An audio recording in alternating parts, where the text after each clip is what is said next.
Dahil hindi mapagbigyan yatid sa pupuntahan, hinostage ng isang lalaki ang sarili niyang kapatid. Ang suspect nangangamba raw sa kanyang buhay kaya nagpapasama. May report si Jonathan Andal. Naka-underwear lang ang lalaking yan habang nasa kalsada sa Tondo, Maynila. Kaharap niya ang kanyang kuya.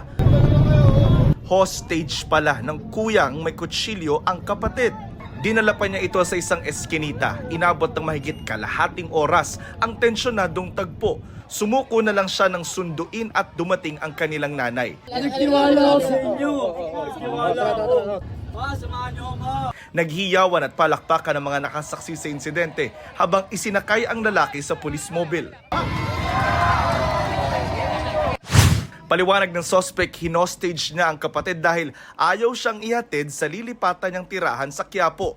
Ayaw po nila akong pakinggan eh. Ilang araw na po ako nagsasabi sa kanila eh. Pinagbabalakan na rin yung buhay ko eh. Hindi nga po ako makaalis ng mag-isa dahil inaabangan na lang din po ako eh. Ang kapatid po niya ay nasa ospital po, nagbabantay po ng asawa niyang may sakit. Aminado ang suspect na nakadroga siya nang i-hostage ang kapatid. Nagsisisi raw siya sa nangyari. Hingi ako ng sorry.